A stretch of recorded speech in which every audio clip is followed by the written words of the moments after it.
This is the American Nightmare, Cody Rhodes, and you are listening to the Wrestling POV podcast.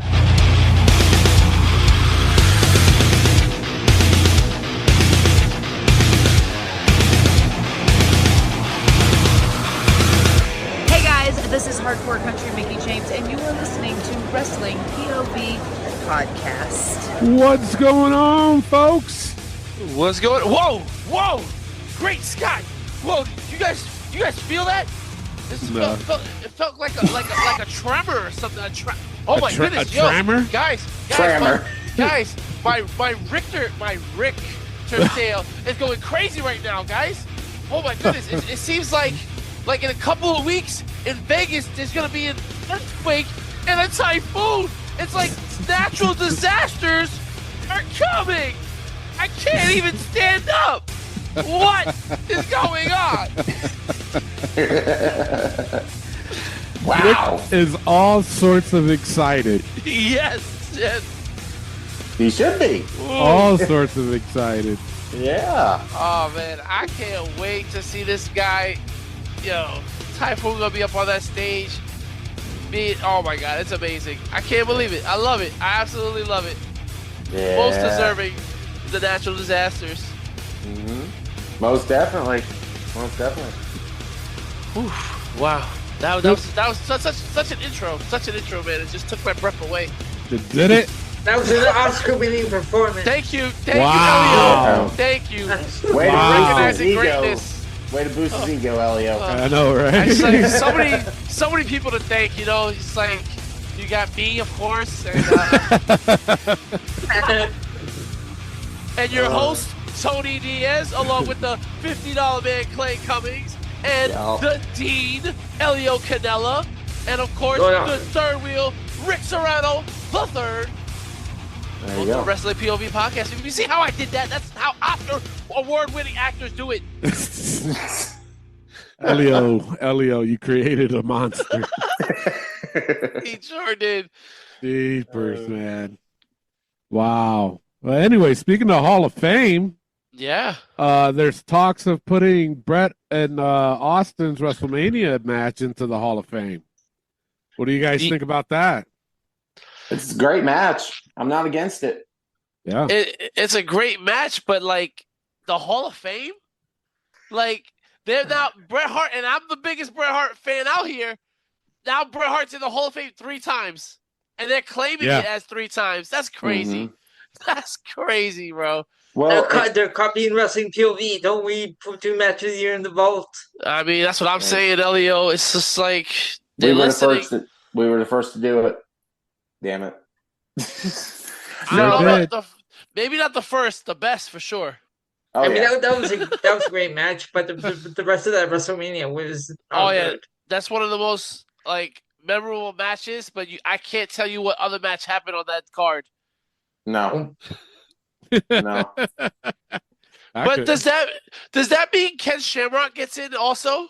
See, I was thinking the same thing because he was a referee in that match. I was thinking, well, you got to give Ken Shamrock some shine. I think I read where they were talking about like inducting him into the Hall of Fame as well. Oh, really? Oh. Yeah. I don't know. he That's deserves just it. what I read. Yeah. I think Ken Shamrock deserves to be in the Hall of Fame. I think he's probably, out of all the MMA people, I think he's the best one to ever be part of it. About the WWE. About Brock, though. Yeah, Dan but Severn? Dan Severn, yeah. No, I think Shamrock was better than Dan Severn. Really? I think so. Elio, back me up, Elio. I'm going to do neutral. Oh, Jesus. Political Elio. Yeah. There he is. But no, I think Brock Lesnar was a wrestler turned into MMA. I feel like Dan Severn wasn't around as long as Ken Shamrock was, though. That's how I would look at it. I grew up watching Ken Shamrock more than Severn. That's true. So I have to go with Shamrock because he was. I saw UFC 1, so that's when I first started following Ken Shamrock.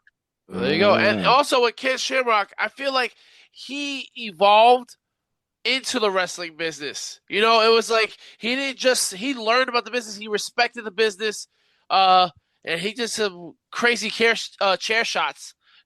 That was Yeah. not helpful to his health. The one he took from The Rock, and he told The Rock, hit me as hard as you can right in the face, otherwise I won't sell it. Yeah.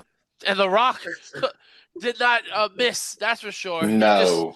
And speaking of The Rock hitting people with chairs, the one he did to Mick Foley, obviously, was as bad as a car wreck. Speaking of which, Mick Foley was in a wicked car wreck, and he fucking survives with barely a scratch. Just a mild concussion. Some injuries to his knees and back, but the fucking guy is unbreakable. And I'm not saying that in a bad way at all. I love that he's okay because, again, very passionate about Mick Foley. I think he's one of the greatest of all times, and I'm so happy that he's okay. But this guy, he's God. Foley is God. Well, the fact that if you've seen the pictures of his car, the fact that he got out, was able to walk out, take a picture right next to that car is just like, wow. Yeah. Like, it blew my mind. That happened yesterday, right? It happened yesterday? Yeah. See, because it's all April Fool's and you see all these things, right? You don't know, like, what's... it's hard to believe what was true and what was not, Like they were saying Ilya Dragunov got released and some other people, too, they were saying. I was like, come on, guys. Something about Rick Serrano being the best on Wrestling POV podcast, and I was just like, guys, come on, that was April Fool's. No, I mean, it just so happened to land on April Fool's. It's just like, come on, guys, what are you doing? Come on, don't confuse the people out there. Like, speaking of days, you got Rusev Day is back in WWE. Yay! Every day is Rusev Day. Yeah, and I heard he's coming back on Rusev Day. Wow, that's cool. I just read that there's a possibility that Aiden English might do a crossover and reunite with Rusev. Really? Wow. Yeah, I would love that. I really would. Now I was going to ask you guys: do you want the Rusev Day Rusev, or you want the Mosca Rusev? Combination of both. Yeah. Okay. Yeah, I want this monster of Rusev, but still have that kind of passionate Rusev Day. He needs to be a heel because weren't they trying to show him face towards the end? That's what I'm saying. Yeah. So, yep. Well, a lot of the Rusev Day stuff was babyface kind of thing. So again, it's too close to like what he did with AEW, the whole video game thing and all that stuff. I don't want to see that at all. No. The Rusev Day with Rusev talking, I don't know. I just wanted to beat people down and just take the strap. Like, give him the WWE title. I want to see him on an epic run. He definitely deserves it. He got buried. And I said buried with a hard B because John Cena, we're going to talk about that later, with his hard Bs. He buried Rusev, and he didn't need to bury Rusev. So I need Rusev to start burying some people on his own and go to the top. We need the Rusev from 2014, 2015 when he was like Bulgarian Brute. That's what I'm saying. But he had the long hair. Here's the other question. Does Lana come back with him? Yeah. Yes. You think so? I say yes. Yes. Okay. I need the ravishing Russian, though. Just keep her away from Damian Priest. Yo. Oh. Damn. That's awful. But it's true. I had to go there. You did. But it's true. It's okay. I heard it was on Rusev Day too, man. Yeah, that was on Rusev Day. That's fucked up. Right. A lot of shit happens on Rusev Day, man. It does. It does. Yeah. And then when Lana and Rusev got back together, it was on Rusev Day too. Yep. I don't know if you guys knew that. It's like a holiday unto itself. Yeah. It is. Yeah, it really is. I think I need to buy a calendar that has when Rusev Day is, so that way I don't forget. So actually, today is Rusev Day. So wow, Jesus Christ, man! You know what's crazy? Is like I changed my underwear on Rusev Day and I forgot. Jesus Christ! See, that's why you need the calendar too, so you can know when Rusev Day is. You know what? We should start selling Rusev Day calendars so everybody knows when it's Rusev Day. That's true. That's true. And then you can catch it at Pro Wrestling Tees. Yeah, exactly. That way, you know exactly when Rusev Day is, and you can be in the loop. And in fact, this podcast is airing on Rusev Day. Exactly. Exactly. It will air on Rusev Day. Yeah, exactly. Yep. Sure enough. So, well, that's what's been going on. We're stupid. We are. All right. So that's what's been going on. Of other things that we were going to talk about. But let's get right into listener emails. You guys ready? Let's do it. All right. Shane Fedderson from British Columbia said, "Hey, POV, who do you think won the promo battle between Cena and Cody?" Now, from what I was told from my producers, is that there is a lot of questions pertaining to Raw and I think AEW. So we'll talk about it now. We'll answer your questions, and then if we go in depth, then we go in depth. If not, then we'll talk about it during This Week in Wrestling. So, guys, what do you think? Who won that promo battle between Cody and Cena? In my opinion, Cena cooked Cody. I'm just saying that straight up. Yes. I'm going with Cody. Well, and the fact of it, think of it this way, though. When John Cena was going through his thing, saying how much Cody, dresses like his old or time wrestlers that he's been a fan of, the old TV shows, that sort of thing, that got me. Yeah. So then when John Cena brought up that he's made billionaires money and that Cody was only profiting off from their kids, talk about Tony Khan. Yeah. That was a good one there. That was a good jab. Yeah. So, well, with Cody mentioning his private parts, though, I was shocked as hell. I was like, bro, what? Yeah. Bro. Yeah, that too. Yep. You have more dick in that promo than you do in your jorts? Come on. So it was a little weird that you brought that up, but still, it was pretty man. solid. Yeah. I mean, Nikki Bella can let us know. That's true. Come on the show, will you? But they waited 3 weeks to do anything. The first 2 weeks it was just John Cena kind of promo, and now they finally Cody gave him the crossroads. Yeah. Yeah, but again, that doesn't do it for me because again, John Cena beat this dude down. Travis Scott beat this dude down, and where the fuck is The Rock? Yeah. Exactly. What happened to The Rock? Where are you? We can't see him again, so I don't know what the fuck happened to him.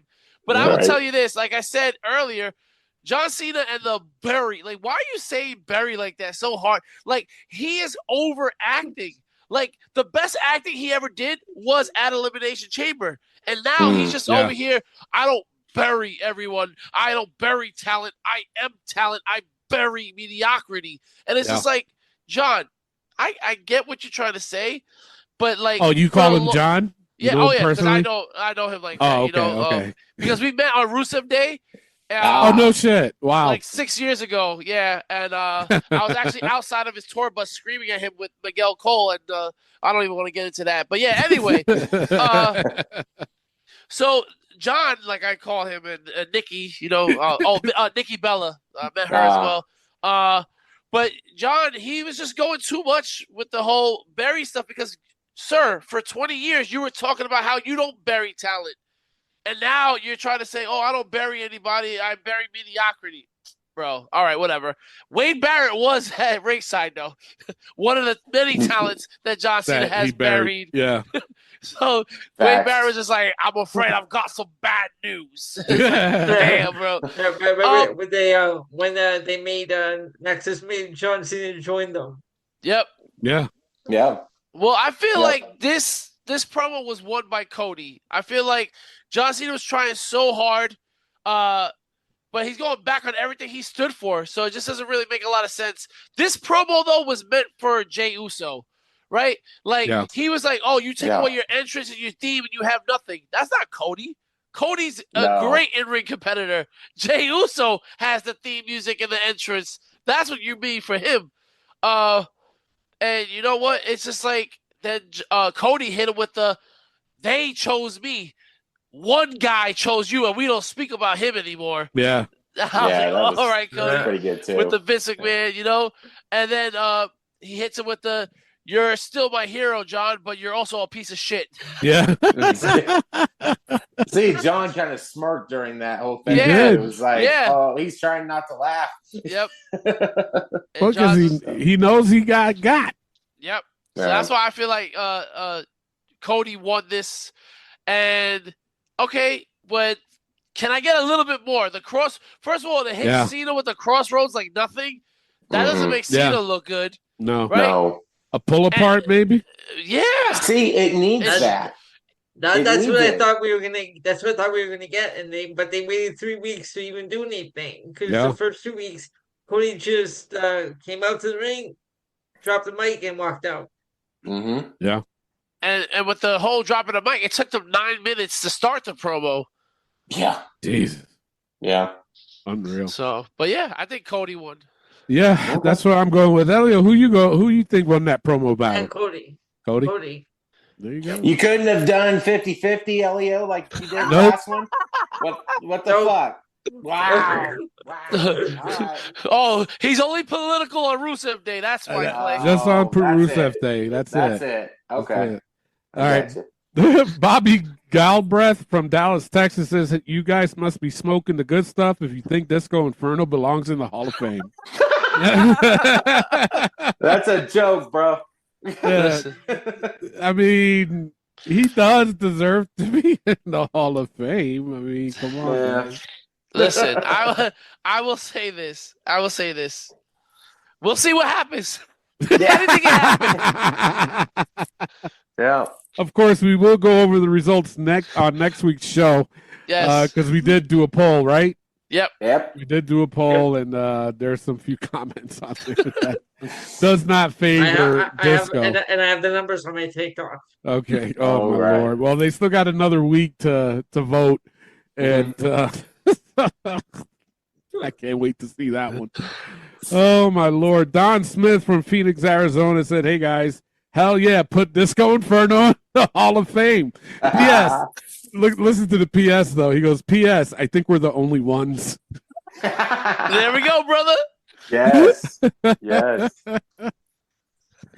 Oh, my God. Like I said, though, we're waiting on the results, and we'll reveal it on next week's show.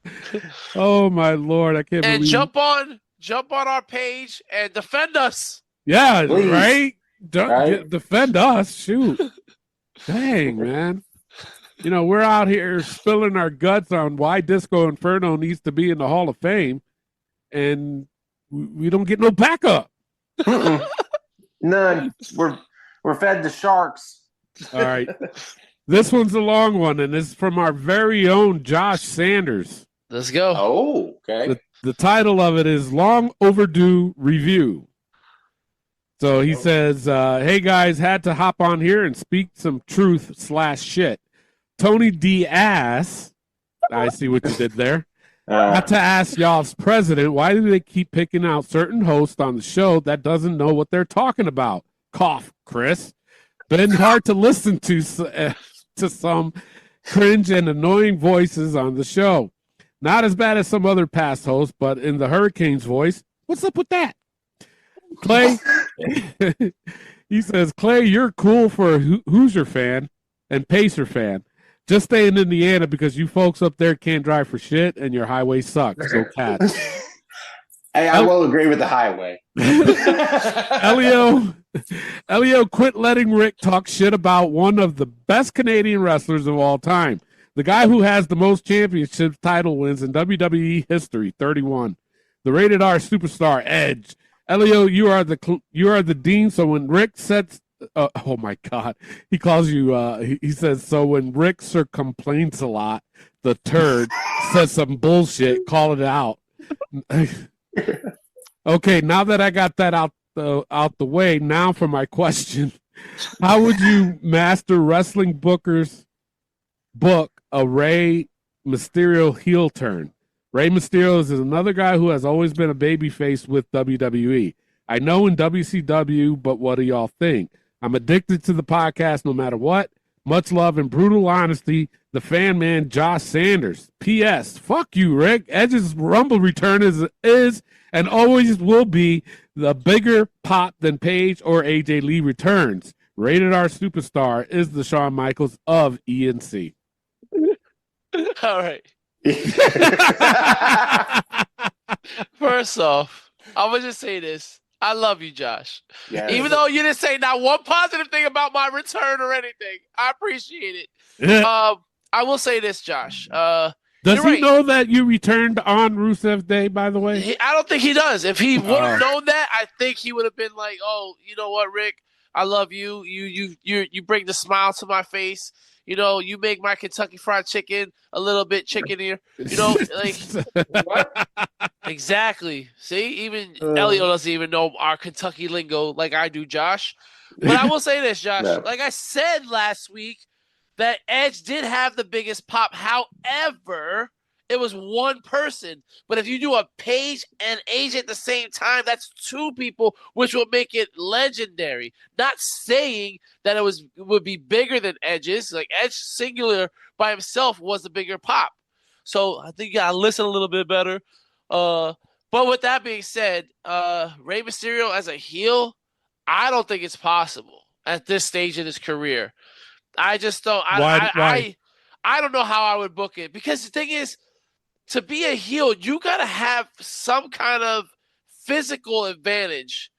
And I don't see what physical trait that Rey Mysterio has that would make him like a heel. I don't know how I would book it. I'll listen to you guys and see it and try to marinate on it, but I don't think I can book that right there. I don't even remember how he turned heel in WCW. I don't remember either. I don't either.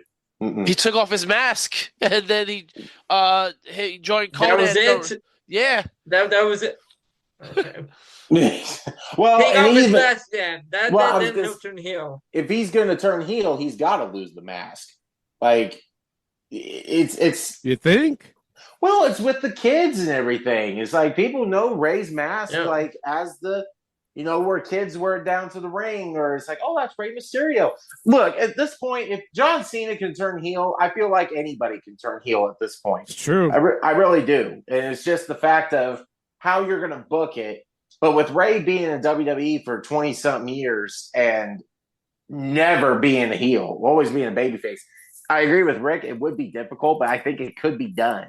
He just needs to be kind of like when he was in WCW, he needs to be with a strong faction, because for me, it's not like will 175-pound Rey Mysterio is going to threaten anybody, like Rick said.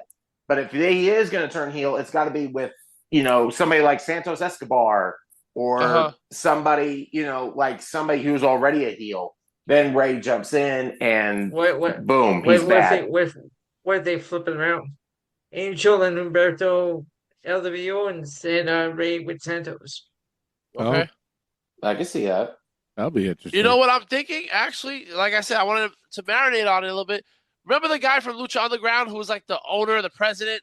Like that style that he had? Like they were taking out people's eyeballs and everything? Yeah. I think that's the kind of character Rey could be with the suit and everything. But he has to lose the mask. I think I agree. Really? You guys think he needs to lose the mask? Yeah, because I feel like a mask on Rey Mysterio, no matter what style the mask is, it's still Rey Mysterio.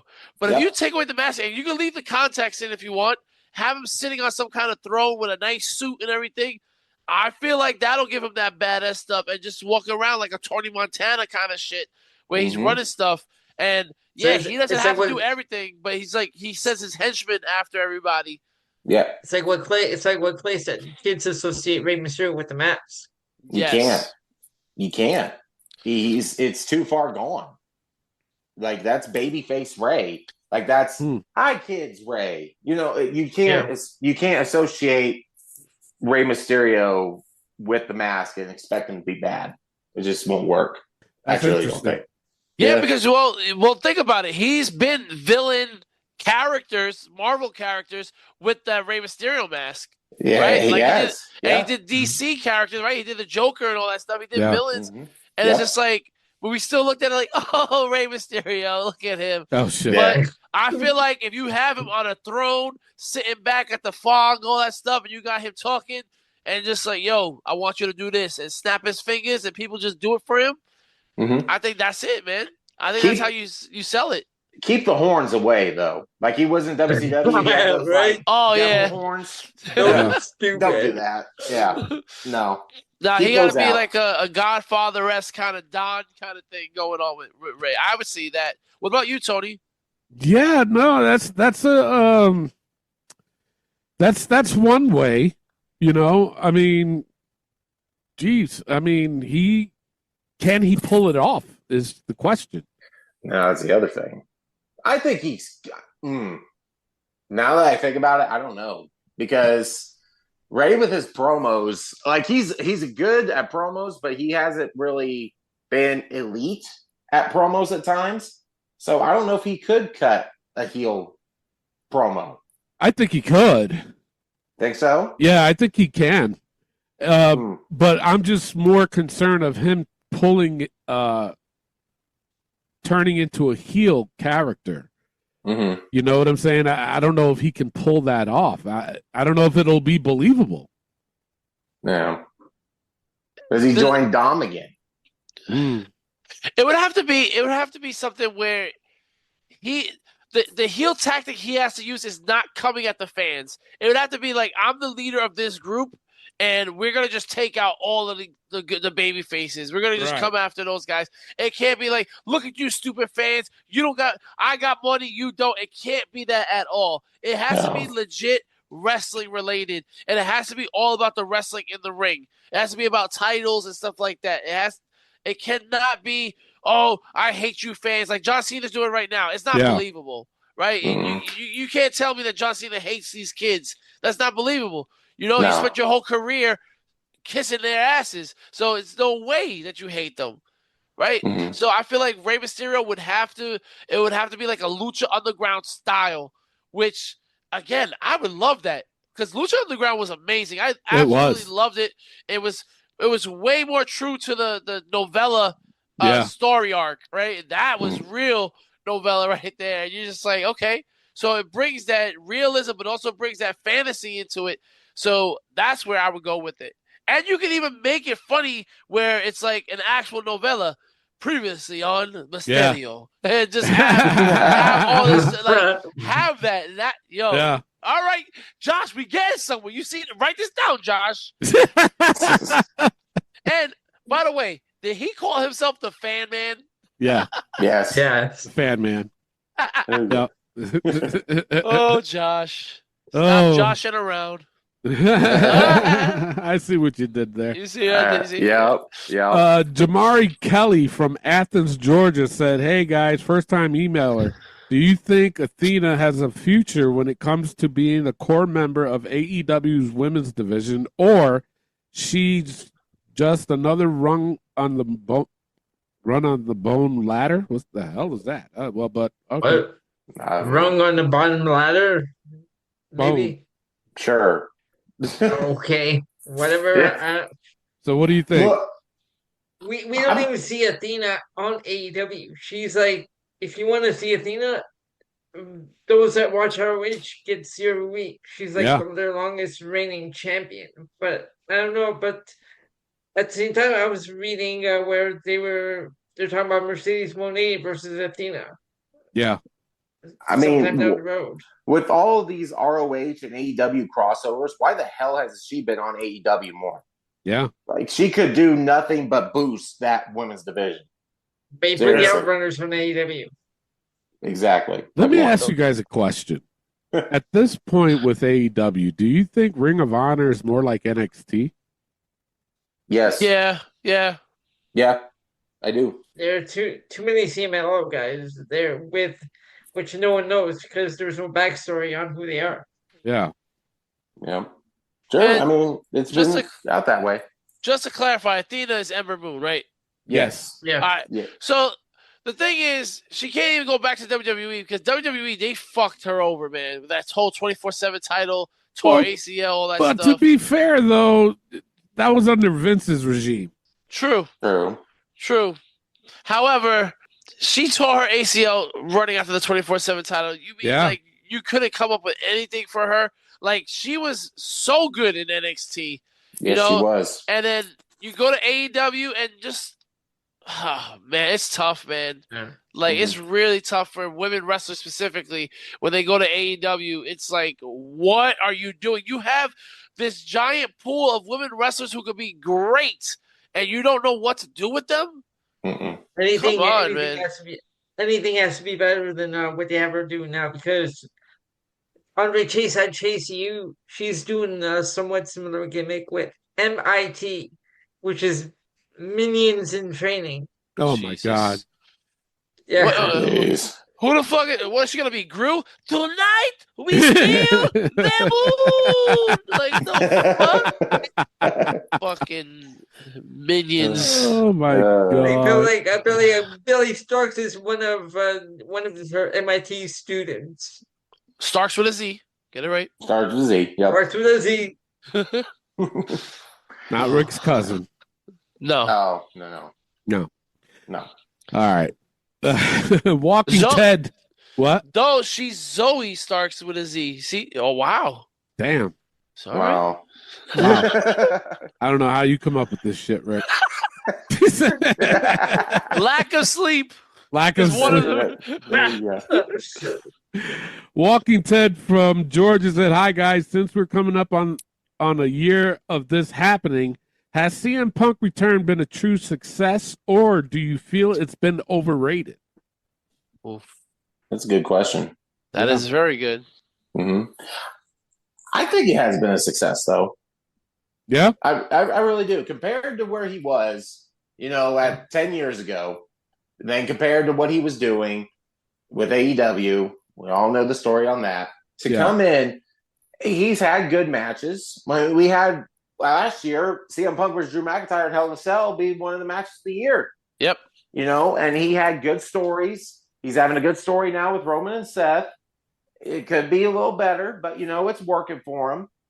I mean, for CM Punk, I feel like this is a pretty good, successful run that he's doing. Yeah. And he's not there full time. Yeah. No. So that's even better.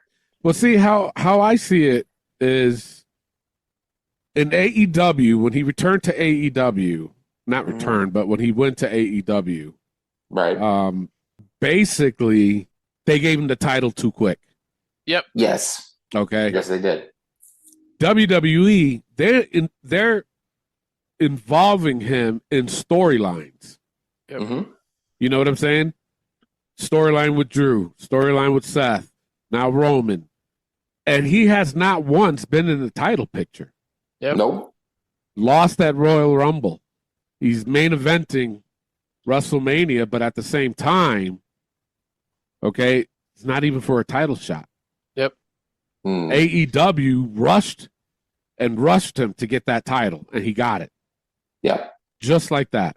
Became World Heavyweight Champion, AEW. And where did that lead him? Mediocrity. Exactly. Yeah, I mean, that's God honest truth. Yeah. Yeah, I think this run is really good. I think, obviously, minus the injuries, I think it's been really good for what we've gotten from him. He's been putting on some great matches. Yep. He's had some great promos, which he's always been good at. I feel like that's one of the hardest things to get rid of, right? That's one of those things that it's hard to do, like to fail at when you're so good at being a successful promo. I think he's having some great matches, especially at this older age.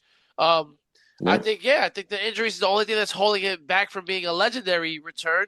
I think that's the only thing that's stopping him. But yeah, I think it's great. Yeah. Elio, what do you think? Yes, this return has been great. It's been great. Like with the matches he's had, and I was actually they have that new show, Stephanie's Places. Yeah. Oh yeah. I've heard about that. I saw episode 1 with CM Punk. Oh really? Very good. Like you can tell like he's like completely different than how he was in AEW. Because you can tell that he was miserable over there. Well, you can also tell that he's healed from the whole thing that he had with WWE also, you know? Yep. I don't know if he went to therapy or anything like that, but I can tell you that he definitely healed some of those wounds that he had. Yeah. And you love to see that. You love to see growth in a person. And not only that, he looks like he's happy doing what he loves. Yeah. Yes. You know, because he didn't look like that in AEW. I'm sorry. You can debate me on that all you want, but and even the fact that they showed him backstage at SummerSlam, which is when he had his from last year, and they showed him like backstage talking with Triple H. Yep. Mm-hmm. Yeah. And even the fact that he's working with, NXT people, he's worked with, Roxanne Perez and Cora Jade, and he's up helping these people. And even with that LFG thing that they got going on, he's in promo classes with them. It's like, would old Punk be doing that? I don't think so. But at his stage of his career, I'm happy for him of what he's doing. Yeah, absolutely. So that's cool. Yeah. All right. Lindsay605 Trouble said, "Hey guys, on Raw was this Gunther's best segment in his entire WWE run?" Yes. I have to agree. Yeah. 100%. This was the greatest thing he's ever done. I think this is what he's been missing. And again, it's no fault of his. I mean, he's been dealt a shitty hand. And I think this was his best segment. I think the storyline of destroying Jimmy, like we said, was going to happen. Jimmy's going to die. And literally, almost literally happened. That was great. I think when it comes down to Jay wasn't selling it as good as he should have sold it. I feel like there should have been more to it. Like, your brother is literally dying and bleeding out in front of you, and you're struggling with this zip tie. First of all, why a zip tie and not handcuffs? Like, what happened to the handcuffs? But when it comes to Gunther, excellent, amazing, phenomenal. The only thing that disgusted me was him licking the blood. Like, why are we doing that? Yeah, we need to stop. Don't do that. All professional wrestling in general, just stop with the licking of the blood. Like, hepatitis doesn't fear you. You have no fear for hepatitis. Why do they do that? It's not cool. It's not no. Disgusting. But that was phenomenal. It was well done. Yeah. It got me excited for this match again. Oh yeah. But we'll go ahead, Clay. Well, I'm just gonna say, like, exactly what Rick said too. This could have been worked a lot better if Jay would have just acted a little more concerned about Jimmy instead of, "Hey, come here, I can't, come here." It's like, what the fuck, dude? Your brother's getting mauled, and you're just, "Come here, come here." No, cry, scream, yell, something, dude. Like, come on. But no, this was Gunther's best segment. Yeah, he's ever had. And like I said, we'll get more in depth with the that whole segment when we do This Week in Wrestling. So Art Lansco from Michigan said, "Hey guys, I keep seeing this convo from AEW fans that Darby's leading this new wave invasion and will be the leader. But first off, do we trust Tony to do that type of story? And is Darby believable as a leader of anything?" No. No. Unless it's some skater punk. Also, that's the only thing he can lead. Yeah. Honestly. It's like what we said earlier about Rey Mysterio, right? It's hard to believe Rey Mysterio be the leader of something, but he can back it up because he has longevity, right? He's a Hall of Famer. He has this longevity. Darby Allin doesn't have that longevity. Darby Allin also doesn't have that fear factor. I don't fear anything Darby Allin has to say. No. Nope. I look at him and I'm just like, what are you leading? Who? Yeah. Who? No, absolutely not. And like Clay said, unless it's a bunch of other skaters coming out, I don't believe it. That's the only way I could see it. have a skater crew. A skater crew. Seriously, that's it. I don't see anything else. He's not scary. He's not one of those that you fear. Not intimidating at all. Not intimidating. No, it's like he can't. There's nothing scary about a guy wearing a pink fur coat. Whoa! All right, relax. All right, because Bret Hart scared the hell out. No, never. But anyway, he didn't wear a fur coat. He did it. You're right. But I will say this: had they had Sting pass the bat to Darby, like a passing of the torch, and then Darby goes away for a while and comes back with the whole crow kind of thing, I think that would have worked. Would have made it more believable. And he comes back with his pack of crow characters, big guys, fat guys, skinny guy, whole big crew. I think that would work. But ditch the skateboard. Yeah. He would have to ditch it. Yeah. You think so? I think so. It'd be like Ray's mask. It really would to me. That skateboard is just another thing of like the baby face. Oh, Darby's going on a skateboard. Like, yeah, he uses it every now and then to hit people with, but it's still kiddie in a way. I would look at it as like in my head, what I'm imagining is like he's like skating slowly, not like going down the ramp fast and everything, doing tricks like da da da da da da. Like the whole whistling thing and like a whole Warriors. I can see something like the old movie of the Warriors. I can see something like that with maybe it does work actually. Maybe he can make it work, but again, it's your delivery. You got to make it believable that you're coming back and you're trying to do an invasion kind of takeover thing. Because again, if you're Darby Allin that we know, it's not believable. I'm not gonna they're gonna throw you into a casket, bro. Just drive away. Pretty much. Yeah. Riley James Hurt 23 from Indiana said, if you were in charge of a wrestling Hall of Fame, who are some potentially surprised people you would put in it? For me, I'm going China. Absolutely. Okay. Yeah. I'm going China for sure. For me, Eddie. Bam Bigelow. Bam Bam. Eddie's not in, right? No, Eddie's in. Yeah, Eddie's in. Mm-hmm. He's in. Okay. Yeah. I didn't remember that. I would go Christian. Okay. Christian by himself. I think Christian has had a Hall of Fame career outside of WWE. Inside of WWE, I think he's like one of the most underrated wrestlers of all time. And I know Josh hates that, but he definitely is one of the most underrated wrestlers of all time. So hands down, Christian Cage. Wow. Well, if it wasn't for Edge having all the spotlight to Christian, I feel like Christian would have had more. I'm not saying more success than Edge, but we would have a bigger impact. Yeah. I see what you did there. See? Nice. Elliot, what about you? Mark Henry's not in there, is he? No, I don't think so. I put Mark Henry there. There you go. Hall of Pain. Dean Malenko, another one I would throw in there. Yeah. Dean Malenko. Yeah. He's done so much stuff. Just his backstage stuff alone could get him in. Because Dean Malenko was just amazing at what he's done. Now, what about Dustin Rhodes? Absolutely. Oh yeah. For sure. Yeah.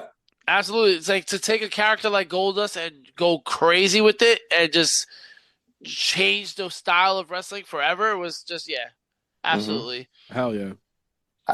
For me, and I know it will be someday, but it should have been done either this year or last year, Bray Wyatt. Yeah. Yes. Yeah. I know it will be at some point, but he needs to go in at some point. What about Umaga? Is he in? Not yet. See. No. He should be in. Yeah. My opinion, he should be in. I think Crash Holly, to be honest. Mm-hmm. Yeah. Bob Victoria. Victoria. Yes. Yep. I mean, there's a lot that deserves to be in that Hall of Fame. Jericho. Yep. Psycho Sid. Psycho Sid got in last year, no? I don't think so. No, I don't think he's in. No? I don't think he did. I thought he was in. I think he got it last year. Did he? I'm pretty sure. Not did he? No. I wasn't even going there. Wow. And Baby Oil is the one that inducted him. Oh, man. All right, wait a minute. Wow. God damn it. What happened here? I have no idea. Let's go on. Let's keep moving on. Bruce Lynn from Japan said, "Hey guys, how do you feel about Gunther's attack and the crowd's reaction? Was the fan out of line or just giving him the best heat he earned?" So apparently a fan like really was like on Gunther after the attack on Jimmy. So I don't know. That's what you need. That's what you need. That shows you that how great Gunther did. That's why that's a 10 out of 10 right there of how great it was. And what I do, and I've been saying the last couple of weeks, is I just look back to the 80s, and I'm just like, what would have happened to Gunther in the 80s if he left Jimmy like that? Batteries, he would have gotten threatened. They would have had to get security to take him backstage, all that stuff. His car would have been trashed. Like that, then yes, he did an amazing job. And if in 2025 a fan is taking it so personal that they want to attack him, then yes, it was epic and it was great. That's what made pro wrestling great. It's like, honestly, this needs to happen more. Like, the realism, kayfabe, is completely gone. And the fact that this guy took it so seriously that Gunther attacked him like that means that Gunther did a hell of a job of what he was supposed to do as a heel. Yep. Is to make him hate his guts. And that's the whole thing about being a heel. Yeah. There needs to be more of that. Yep. So, absolutely. All right, Scott Langston from Australia said, "Hey, fellas, do you think WWE dropped the ball by pulling the plug on Roxanne Perez versus Bayley?" Yes. Yes. Why was that even? Do we know? The story was right there, and now it's gone.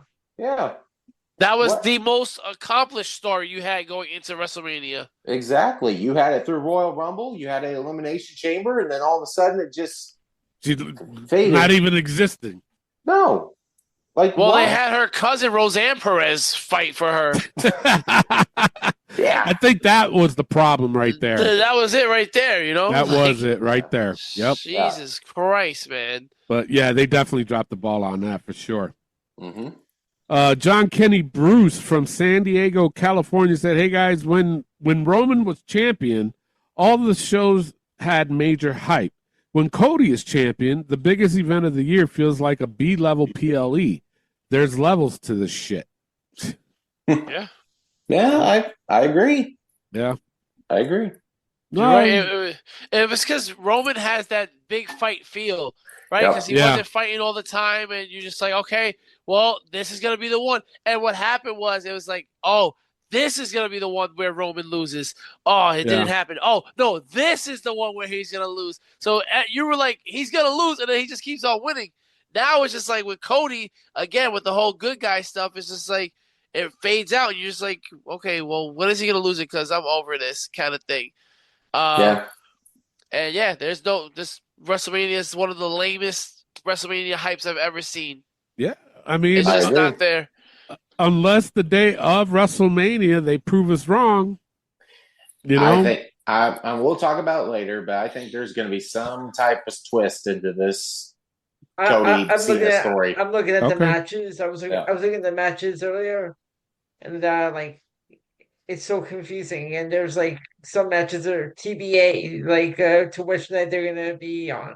Yeah, and it's just this whole thing is like I said, it's the hype that keeps you excited, right? Yeah. Like, the build-up is what gets you excited for these matches. So, they can have amazing matches at WrestleMania and still be a good show, but let it be a great show by building this story, building us up. And they're not doing that. Last week, they did that with the whole Gunther and Jimmy thing. But other than that, I'm just like, same shit. What are we doing? We still got a couple weeks left. Yep. It's true. Yep. All right, Mark Riley from Massachusetts said, "Hey guys, CM Punk doesn't deserve to be in the main event of WrestleMania this year. It looks like they are forcing him into the main event just to fulfill his dream. Seth Rollins versus Roman Reigns should be the main event of WrestleMania.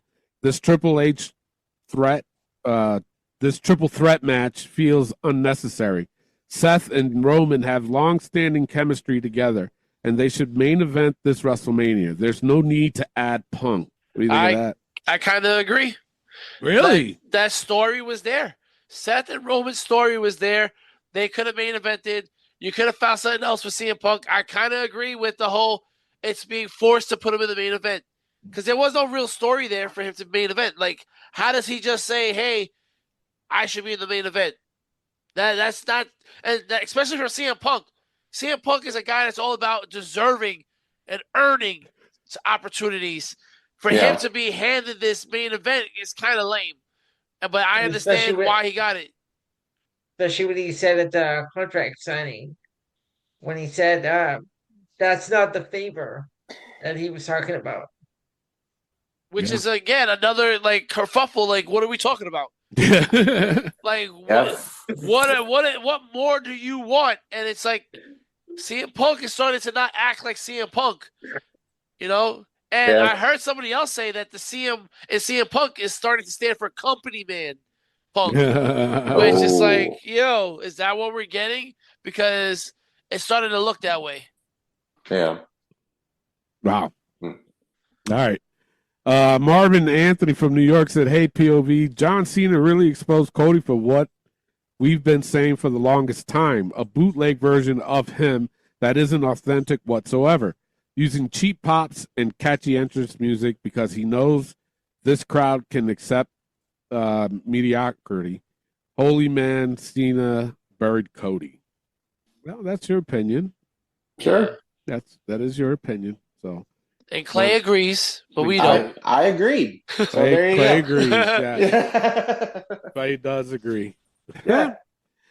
All right. Alexis Dwan Montgomery from Montgomery, Alabama said, since y'all are saying Disco needs to be in the Hall of Fame, should Joey Styles be in the Hall of Fame? Oof. Oh, I'd say more of the TNA Hall of Fame than I would say WWE Hall of Fame. Wait, Joey Styles. Joey Styles was ECW. ECW. He was ECW commentator. My bad. I'm thinking the wrong one. Yeah. No. Well, okay. I agree. Oh my God! Like that alone deserves to be in the Hall of Fame. Yes, put him in. Is it iconic? Yes, 100%.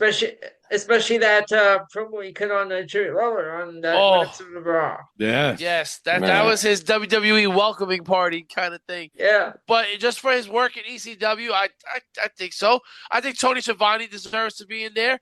I think a couple of other commentators deserve to be in there. Oh, what was his name? The guy that was on Impact.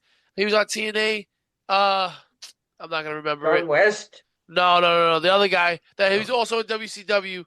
Mike Tenay. Oh my God, yes. Mike Tenay deserves to be in the Hall of Fame. Joey Styles, absolutely. Put him in there. Put Nick Patrick in there as a referee. Are you kidding me? Yeah. He revolutionized referees, man. Yeah. So, he sure did. Yeah, yes, sure absolutely. He changed it. So, yes. If Disco deserves to be in there, so do those guys. So, I agree with you. Sure. Kayla Zimbrowski from Georgia says, hey, guys, do you think Steve Austin versus Bret Hart at WrestleMania 13 deserves to be the first inducted match? We talked a little bit about it earlier, but, I mean, let's answer her question. Should it be inducted as a first match? No? Why? Because there have been so many more matches than WrestleMania 13 to be immortalized. If you want to go chronologically, Savage and Steamboat. Exactly what I was going to say. Exactly what I was waiting to say. Steamboat Savage wholeheartedly goes over that match.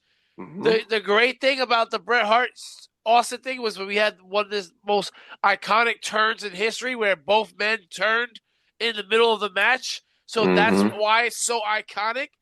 But if you're talking about strictly wrestling matches, Ricky Steamboat Macho Man is one of the greatest. And if people are putting matches together in their top 5, top 4, Savage Steamboat is in almost everybody's list. Yeah, absolutely. arguably probably the best match in WrestleMania history. Yeah. Without a doubt. Oh, yeah. Probably in wrestling history. Yeah. Let's just be real. If it's not number one, it's number two. Yep. No lower. No lower. Yeah. And if they do, they must be smoking that good stuff. Like we were apparently. Yeah. Jesus Christ. All right, let's do one more question, and then we'll take a break, and then we'll read the rest of it on after the break. Jordan Woods from upstate New York said, "Hey guys, my question is: do you think Triple H made the right choice with these main event matches for WrestleMania this year?" I think he made the right choice on one of them, but not another one. I think the whole Gunther versus Jay, I think, is not that. Mm-hmm. I think the Cena versus Cody, you could work better with, how you portrayed this match to be, but I think that would be a good main event match.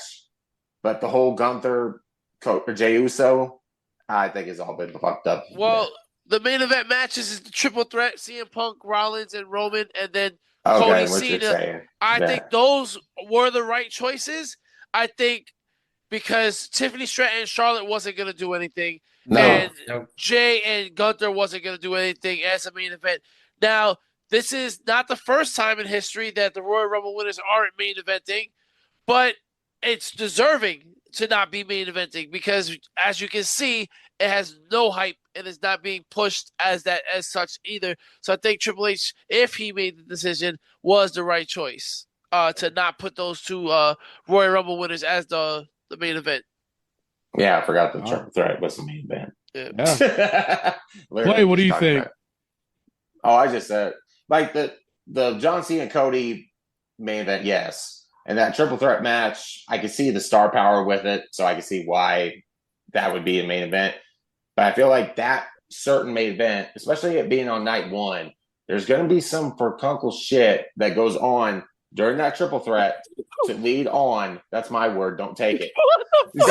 John Moxley makes his return. Furkunkel. He said furkunkel. Hey, that's my word. That's my word. Damn it. I don't care. We've made up stupider words on this show. Stupider. See? I'm just going rolling here. Just call him Butter because he's on a roll. Yeah. Country crock for real right here. Yeah. Call Webster's right now. I can keep going. There you go. Yes. I don't even know if I could spell that. Quite honestly. Don't ask me. No.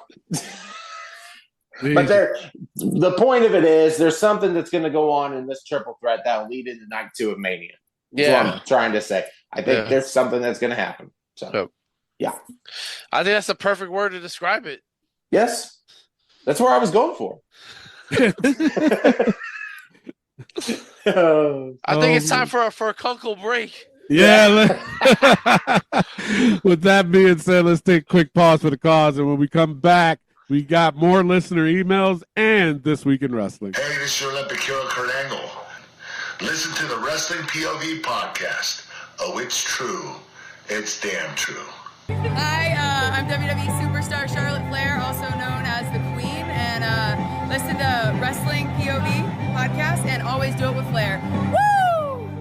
What's up, wrestling fans? It is yours truly, Ruby Soho, and you're listening to Wrestling POV podcast with the man, Tony Diaz. Yeah, we're back, and you can find Wrestling POV every Friday on iTunes, Spotify, Podbean, iHeartRadio, TuneIn Radio, Pandora, and Amazon Music. And now, Tony, it's time to get the listeners' email and This Week in Wrestling. All right, let's get right into it. Mike Weaver from Frankfurt, Germany said, "Hey, guys, the sleeper hold is one of the most basic yet effective submissions in wrestling. Who are your top sleeper experts?" Oh, that's a great question, bro. Roddy Piper. Roddy Piper. Yes. Roddy Piper number 1. I would say Adrian Adonis. Yes. Yes. Yeah. Yep. Rick Rude. Yep. Yep. I feel like they all did it back then. Mm-hmm. A lot of them did. Yeah. Yep. Bruce Beefcake did it. Did he? Yeah. Yeah, yep. He did. That's how he did it. That's why he cut the hair. Oh, that's right. That's right. Brutus is up there. because he would cut their hair afterwards. But I think number one is Roddy. Yeah. Without a doubt. Without a doubt. Yes. Oh, that's a great question, bro. Even the mounts he did it too. Yeah. They all did it, bro. What about Gunther? I was getting ready to say he sometimes uses it. Yeah. He brought it back, yeah. But I think with Gunther though, if there was a top 10, he's at number 10. Yeah. Because he doesn't use it all the time as a finisher. So no, and the good thing is he like CM Punk, he's very nostalgic, and so he brings back and like respects towards the people from the past. So that's what I love about Gunther, So yeah, absolutely, he definitely would be in the top 10. Absolutely. Anybody else? Oh my goodness, are we kidding? The $1 Million Man. Oh my God! Oh, I didn't even Uncle think about Clay? it. My uncle, yeah, Clay. I am disappointed. Clay, expect a phone call after the show. I know, right? I just thought of one. Samoa Joe. Yes. Oh my goodness, yes. Samoa Joe. Yes, Samoa Joe for sure. There you go. Yeah, so you know what? I'm taking back what I said. Not Roddy Piper. Ted DiBiase's $1 Million Dream is the number one for me. Yeah. Didn't he pass that on to Steve Austin when he was managing him? That's right. He might have. When he was a ringmaster? Yes. Okay. Yeah. Steve Austin had it too. Yeah, that's right. That's right. Wow. Good question. Thank you. Yeah, great. Yachty Feliciano from Long Beach, California said, hey, do you think we are too close to WrestleMania to try to put on a Becky Lynch in the mix? Yes. Yes. Absolutely. If Becky was going to be in WrestleMania, she should have been at the Royal Rumble. Yes. Yeah. I'm just saying. But Then start that. I think she will make an appearance, though. You think somehow interfering or even just showing up during the Charlotte match? Yeah, during Charlotte's match. Yeah. I would say I would prefer her to be at the Raw after Mania, but I can see her being at Mania. Yeah. Just to hype up that match. Because that match needs help. I'm sorry. Yeah. Yep. Sorry. Had to say it. Dave Fleming from Woburn, Massachusetts said, hey, WPOV, thoughts on Bret Hart's comments about AEW? In case you didn't see it or hear it, here it is. Quoting Bret Hart, he said, I find in a lot of wrestlers, and I won't necessarily name anybody, but I find that the wrestlers are more actors pretending to be wrestlers today than actual wrestlers. AEW, I find that they're mostly actors trying to pretend to be wrestlers. Get on with the real wrestling and just quit acting so much. Yep. I wrote that down too. To talk about it's I don't think it's just AEW. I want to be fair about that. I don't think it's just AEW. I think there's why would a you lot, say that? because a lot in WWE is a lot of acting, right? Like especially when it comes to like someone like Jey Uso, there's a lot of acting going on there. There's not a lot of wrestling going on there. When it comes to AEW, though, there's a lot more people who are just like MJF. There's a lot of acting going on. You're not wrestling all the time. You're not putting on shows, and you're not being graded on your wrestling. You're being graded on promos and what you say and over than what you do. So that's how I see it. Would you put John Moxley in there? Moxley, I mean, because he does wrestle, but like I've seen like cutting promos a lot more. Like he does wrestle, but at the same time he cuts but just as many promos. And I think it goes back to what Tony says a lot of the times is they're acting like wrestlers instead of being wrestlers. You know, so I think that's where Brett's going with it. And when you do a spiked bat and stuff like that, that's not wrestling, right? That's just acting like you're wrestling. So I agree. And I think AEW is definitely. Did he make that comment though after the John Moxley incident? I think so. I think that interview was recently, like a couple of days ago. I agree with him. Yeah? I do. Yeah, I really do. Okay. Yep. All right. Mike Larson from California said, When an AEW wrestler sucks the blood of his opponent, thousands of WWE fans take to social media trying to cancel that wrestler, claiming it's an unsafe place. But if a WWE wrestler does the same, journalists and fans dismiss it as a contribution to history and pure cinema. The hypocrisy of WWE fans and WPOV journalists is unacceptable. Whoa! I'm sorry if my tooth hurts. Say it was the whole disgusting. Moxley spike bat was classic Moxley. Oh. So here's what the thing. Joke. Here is the thing. I'm glad we said what we said before you wrote that down. Yeah. Because the hypocrisy is not there, sir. Because we said how disgusting it was and how hepatitis gets spread around and Gunther did all that. So thank you for proving our point. We're not hypocrites. We are journalists. Exactly what Rick said, dude. We see things as they are and we call them out. We do not say one thing is good and that when someone else does it, it's bad. No, not the case here. Sorry, sir. You tried it. Get your furkunkel out of here. Furkunkel. And no, the John Moxley. God damn it. And then no, the John Moxley spike bat was not classic. Watch Combat Zone if you want to see that. Yeah, exactly. Exactly what Elio said. I don't even have to say shit. There you go. And because we are such great journalists, thank you for sending your comment, by the way. We appreciate it. That's right. All the time. He threw all of us in that one. Dan Frank 11 from Scottsdale, Arizona said, "Hey, POV, just a comment. Ronda Rousey was a better women's champion than Tiffany Stratus and Jinder Mahal. And Jinder Mahal was a better world champion than Gunther." All right, there's a lot to unpack there. There is. Yeah. Okay, I can say, as of right now, Jinder Mahal is a better champion than Gunther. I can agree to that. Wow. Wow. Ronda Rousey is... No. Ronda Rousey is a better champion than Tiffany Stratton. You can't. No. How dare you? No. You know why? Because it's believable that Ronda Rousey is a champion. Tiffany Stratton is not believable to me. Man. I know it. I get it. I know what you're saying. But go ahead, say it. Go ahead. No, I can't do it. With whole Ronda Rousey is the worst women's champion in WWE history. And I will go down and say that. Just the fact that she got the title because she was, if I'm going to be in WWE, I got to have the championship. If I'm going to be in WWE, I got to win the Royal Rumble. No, fuck that. No. Ronda Rousey, and yes, Tiffany Stratton has had this title for a short time. Yes, she's not doing it right now as a women's champion, but I will not put her underneath Ronda Rousey. I can't do it. Ever. I can't do it. No. Elio. Back me up this time, Elio. I'm sorry. I'm going with Clay. I have to. Yeah.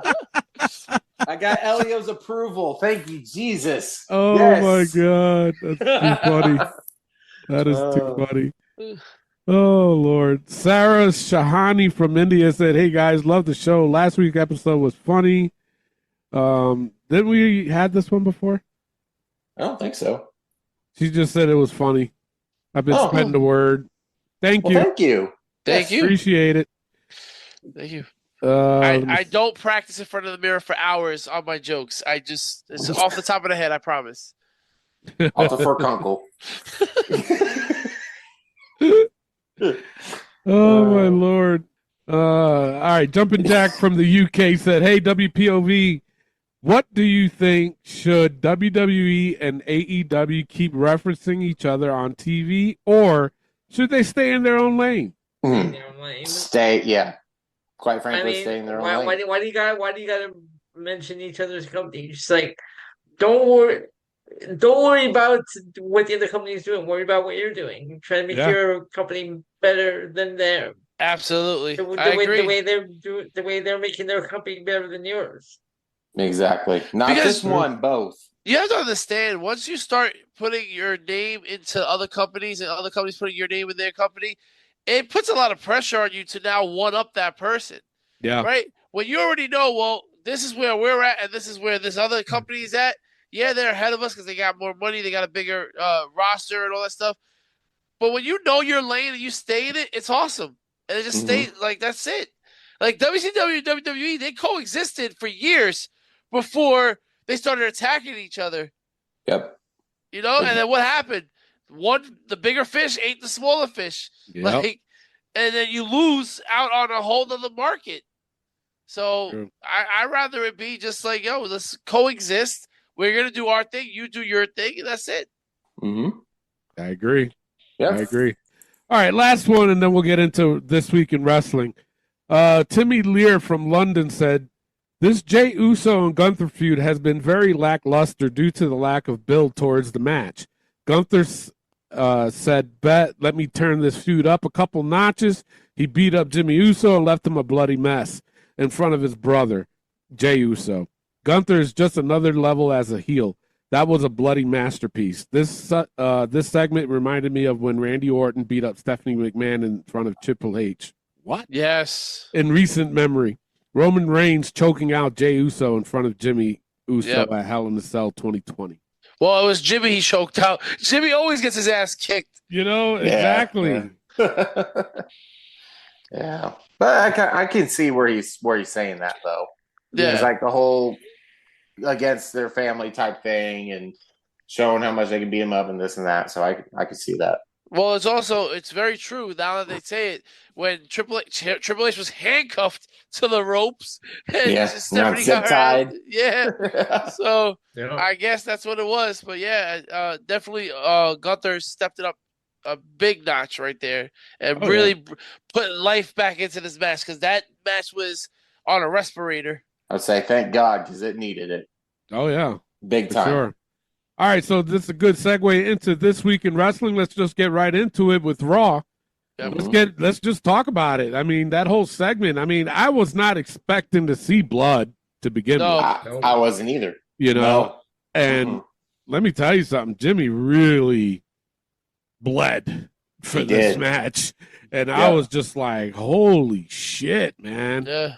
So I'll be watching Raw, and then like if I miss something, like I open TikTok and like people post like the videos or like parts, and I saw Jimmy bloody mess. So I'm like, so trying to figure out when that happened, and I went back and saw it, and that was he bled. He did. Yeah. And like the amount of times they said Jimmy, I felt like I was on the Seinfeld episode. Jimmy is bleeding. Jimmy can't get up. Jimmy is going down. Jimmy's going into shock. Don't touch Jimmy. Get away from Jimmy. I was just amazing. I thought it was a great thing. Yo, Gunther calling Jay a pussy. Yeah. Yes.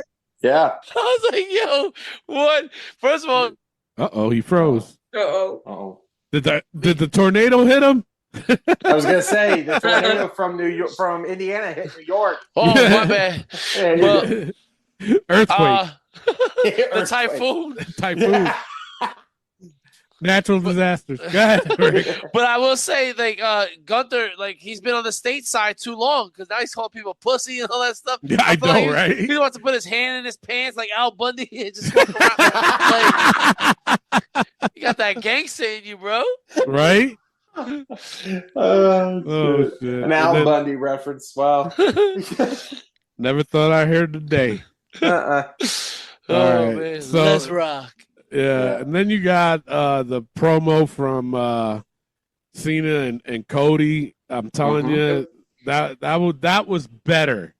A lot better, yeah. Doing. Yep. You know what I'm saying? That's way better than what they've been doing lately. Yes. With this whole storyline. The thing was, when I was watching Raw and I saw this going down, it was like, yes, it was just a crossroads, but they did something physical to each other at least. Yep. Instead of, look at each other, act like they're going to do something, drop the mic, walk out. It's like you actually did something. Now, like we've said before, pull apart needs to fucking happen at some point. But, just having physical there, I was okay with it. But right now, I would say closer to Mania. Yeah. I think it'll happen closer to Mania. Yeah. But right now, honestly, this is supposed to be night 2's main event, the actual main event of all of WrestleMania, and I'm not feeling it. Like, this is not night 2 main event. Like, right now, I have more excitement with Drew McIntyre and Damian Priest than I do with this match. And that says a lot. Yeah, because you can tell that they hate each other. Like, Cody, again, you got smacked by Travis Scott.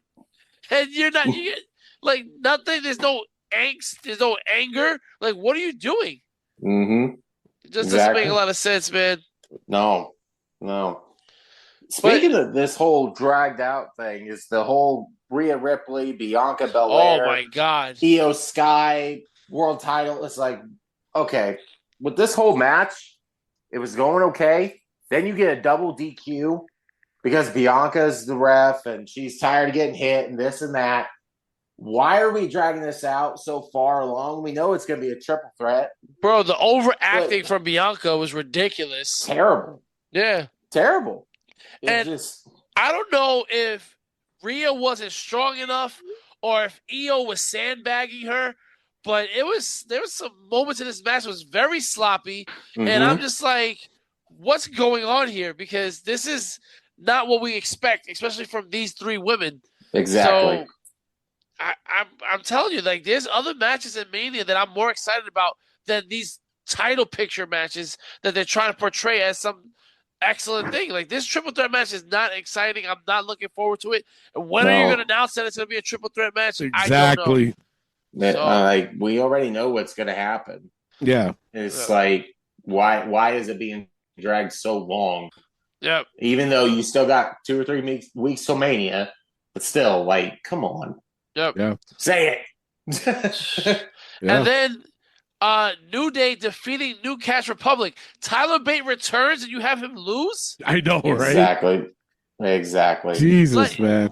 Like, do they know how much they have in Tyler Bate and Pete Dunne? I don't think they understand what they have in those guys. Like, you do not put New Day against the War Raiders, bro. That's what's going to end up happening. Yeah. Like, nobody wants to see that. No. Nobody. No. And you can't tell me that the New Day is going to go over on the War Raiders. They can't take the belt off the War Raiders. No. I'm telling you, they can and they will. But New Day's been champions. I don't know. I'm selling fortune another New Day title run. Yeah. But here's the thing. By having New Day defeat the War Raiders, you already killed the Tyler Bate and Pete Dunne. Yes. Because so now they can't even go after the titles if they wanted to because they lost to the New Day. So it's just like, why have him return to lose? Yeah. Because they were in London. He had to debut in his hometown. Jesus. Like, whatever. Yep. AJ Styles, Logan Paul promo. What about that finisher from Logan Paul? I was getting ready to say, that finisher is pretty good. Yeah.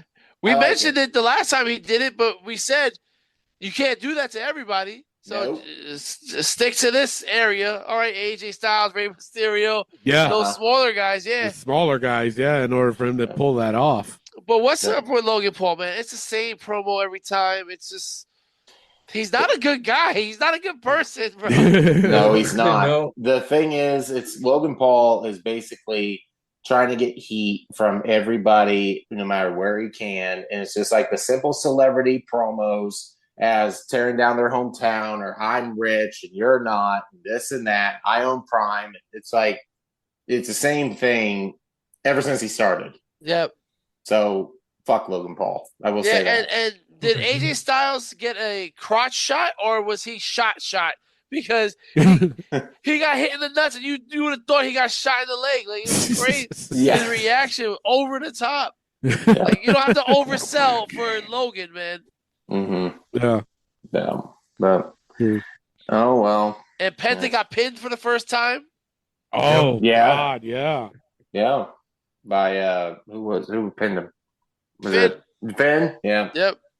Which tells me, I think Dom is winning this title when they announce that. I think it's going to be Dom. Yo, that would be sick. I think it's going to be Dom, yeah.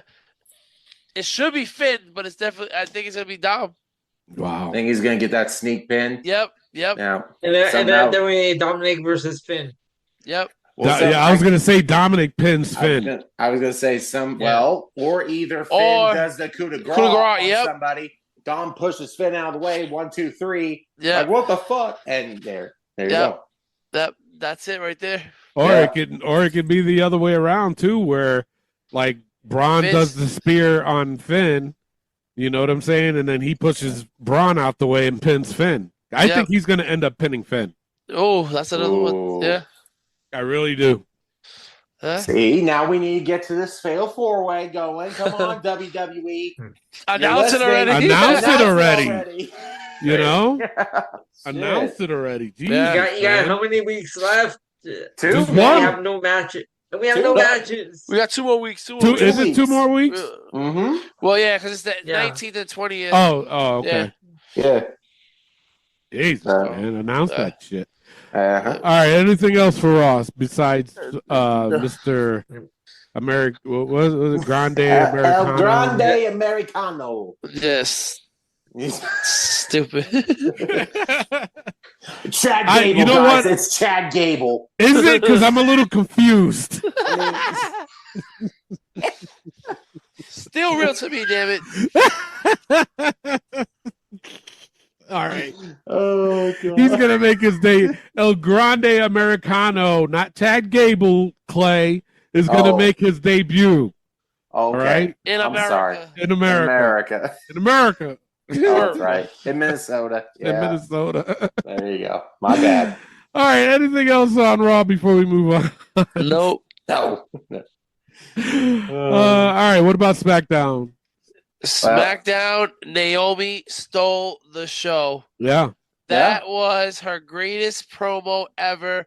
It got me excited for this match. I'm telling you right now, I'm actually excited. I think, and listen, I'm an avid Naomi hater. That was her best promo in the wrestling business. The one thing that I did hate, first of all, what I loved, proceed with caution. She's going to do the caution tape thing. Very Owen Hart-esque. I respect it. I'm all for it. But the very next scene, we see Jade wearing yellow and black. Yeah, what the fuck was that? Man? Why? No, you're supposed to be opposites. Not Jade is all over the place, man. Yeah. Yeah, that threw me off too. But I will say this. Where the hell is Nia Jax? Yeah, exactly. They said they said there was a reason why they took her off TV. I don't know. And I'm starting to think the reason why is because she's going to be helping out Naomi. To beat Jade? To beat Jade. Wow. I think so. I think that's what we're going to get. I can see it. They're family. Yep, that's what I'm saying. Yeah. Then start a feud with Jade and Nia? Yep. Yeah. Okay, but then how would Naomi fit in unless Bianca was with Jade? Unless Naomi just moves on, or if they do a little group thing. And they come out. Yeah. That could happen. We'll see. But honestly, if it's not with Nia involved, I think Naomi and Jade got my attention right now. They got my attention. Stay away from the glow. Stay away from all that stuff. Yeah. And do your thing. And I think she can do great. She has a lot of potential. That promo piqued my interest. Yeah. Okay. Yeah. All right. Anything else on SmackDown? It wasn't Punk's favor to have the main event at Mania. So what are we doing here? Why are we dragging this out again? Another thing dragging out by WWE. You had this whole thing, the contract signing with Roman, Seth, and Punk. You see CM Punk get emotional about having the WrestleMania main event. Good for him. It's awesome, whatever. And then, but that wasn't my favor. And then you end SmackDown and said, what? What else is this? People are speculating. There's the obvious one that if he wins, he goes for the title the next night against Cena. That's my Cody. thing. But then the other one was that his wise man comes back to him. That he leaves Roman Reigns and he goes to CM Punk. But my thing is with that first one though, where if whoever wins that triple threat, say Punk does win that triple threat, he goes on Cody and John and make it a triple threat for the WWE title. How would Paul Heyman have that string to make that match? That makes no sense of how Paul would have that kind of power. Yep. It doesn't to me. I could see where the lines, because he's got this thing with Cody and his history with Cena. But it's like, how would that favor of Paul Heyman be like, oh, yeah, you can get in the title picture. No problem. I'll get you there. Yep. Like, no. Yeah. Well, there's another rumor out there that Paul Heyman is going to turn and join Seth. Oh, shit. Oh. Because if you think about the history of Paul Heyman was with Brock. And then he went to CM Punk. Then he turned on CM Punk with Brock. Yeah. Then he turned on Brock with Roman. Right? Now he's with Roman. He can turn on Roman with Seth. And we won't see it coming. Because every time he turned on them, we didn't see it coming. So that's another speculation going on around there. So then would Seth go full heel now? Oh, 100%. Yeah. Yeah. I wouldn't be against that either. But then how does that fit in with the whole favor thing? That we don't know. No. That's a different dimension, Tony. You see what you did? We're in the multiverse now. Oh, okay. What happens? Yeah. Oh, God. We don't cross the streams. Don't cross the streams like the Don't cross the Ghostbusters. streams. Yeah. Yeah. No. Especially on Rusev Day. Yes. I said, duh. I said I don't care about this favor anymore, but I still want to know what CM Punk's talking about. What's he going on about? What's in the box? Whoa, it's been since November. It's been since November. And it's April. What the fuck? That's what I'm saying. Yeah. Yo, Clay just sounded like John Cena. Was it November? Oh, damn. Speaking of hard B's, Randy Orton was talking about Cody's big balls. What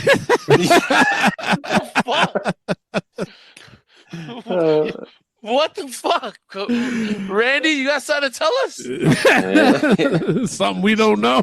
Not that there's anything wrong with that. Not that there's anything wrong with that, No. But the worst promo of the night was Tiffany Stratton once again. Yeah. If I lose, I'm just a 25-year-old rookie. And if Charlotte loses, she lost to a 25-year-old rookie. No, idiot. You're the fucking champion. Exactly. Yeah. Agreed. Like, how you putting yourself down in your own promo? Because he's a 25-year-old rookie. Trying to say she got nothing to lose. No, you got to lose the championship. You have everything to lose. Yep. Yeah. That's what her whole thing should have been was I have everything to lose. Because if I lose my title. And I don't have the last name Flair. So I can't just put myself back in the title picture. Then I got to work from the ground up. Bro, it writes itself. It writes itself. Again, people, I don't go sit in my mirror and I practice this. I don't do this. It comes off the top of the head. It's just as simple as that. Yep. There you Hold on. I got to refresh my notes so I can make sure I read everything correctly. And action. Ray Phoenix debuts next week. Yes. That's cool. Which is interesting because why not wait till the SmackDown after Mania? Yeah. Exactly. Figured that would be good, yeah. Unless it's Aleister Black doing that and they didn't want to overwrite the other one. That's true. But this has potential to like fizzle real quick unless he's involved in Mania. Somehow he's I hope he is in some way. But I see him making an appearance at Mania during the Intercontinental Championship. No, he got to do his own thing. He got to do his own thing on SmackDown. He can't be involved with Penta. Yeah. But yeah. But Drew they're McIntyre. Brothers. Oh, what? Really? I didn't know that was. No. Oh. They're brothers. Still real to me. But Drew McIntyre went through a windshield.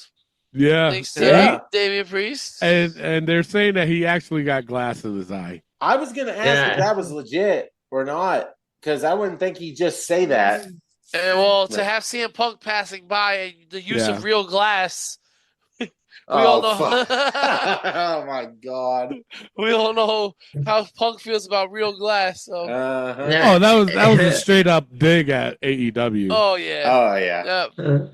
Yeah. So, and then what else was it? Well, Drew's got an eye patch now. Yeah, I saw. He posted him with an eye patch, motherfucker. Oh. Jacob Fatu talking about last man standing with Braun, and then he says he could do it with or without Solo. Nah, I mean. I like Jacob Fatu's promos. Bro, he'd be good as a face or a heel, bro. Yeah. Nah, I mean. No, I mean. Well, even the crowd like Fatu. Yeah. Fatu. I'm like, yeah. All right. Yeah. It's cool. But again, what's happening with these? Don't throw them in a fatal 4-way. No. God, no. Because that's what it looks like is going to happen. I think Tangaloa should be turning soon. I can see a new bloodline led by Jacob Fatu, made up of him, Tamatanga, and Tangaloa. Could happen. Yeah. Well, here's the thing. Are we going to have a last man standing with Fatu and Strowman, and then Solo goes for the U.S. title against LA Knight, and Fatu costs him the title? That could happen, yeah. Yeah. But again, we're a couple of weeks away. Yeah. Exactly. They have to make it happen, like, right away. Mm-hmm. You know? See, what are you doing in WWE? You're like 2 weeks away and you have nothing. You have like 3 major storylines. Yeah. Listen to the Dean, damn it. Right? Not me. Not me. All right, anything else on SmackDown? Nope. What about AEW, NXT? Ricky Saints? Yeah. Ricky Saints. We'll go into NXT. Yeah, let's go to Ricky. Ricky Saints winning the North American Heritage Cup. The North American, yeah. I was glad for him. I was. Him winning the North American title over Shawn Spears. The best though, when Ethan Page attacked him. Yeah, that was perfect. Did you hear the fans chant? Oh yeah. Tony fucked up. Tony fucked up. Well, the fact was they were all AEW guys. You had the Saints, Shawn Spears, Ethan Page. It's like, hey, you know. But here's the thing. Did Ricky Saints need to win the title? Now, no. Because not this early. No. That's what I'm saying. And to take it off of Shawn Spears, what you could have had happen was Ethan Page attack Ricky Saints, costing him the match, building a feud with Ricky Saints and Ethan Page. Like, not everything needs a title. No. And now you kill Shawn Spears. Yep. Where does he go? And he just formed this new faction. That's what I'm saying. Just won the title. I think it was too early. Moving him to the main roster, or you just he's killing him? Basically doing exactly what they did to Ty Dillinger. Killing him. Yeah. Seriously. It's the same thing that they did with him. Yeah. And I hate it because I think Shawn had something good going, and then he gets the North American title, has it for a couple weeks, and then loses it right to Ricky. And there's no offense to Ricky Saints, but it's Ricky Saints doesn't need a title. We said, and I said for sure that Ricky Saints and Ethan Page are the future of NXT, and they're going to run it with it for a year or two. Yes. And we're starting it. So they don't need a title. Yeah. And even some of the best matches in NXT during Black and Gold never even had a title. Yes. In it. I can name 10 of them right now. Yeah. Okay, we don't have all night. I've always hated that when like somebody says something like that and everybody's like, okay, go ahead. Go ahead, say it.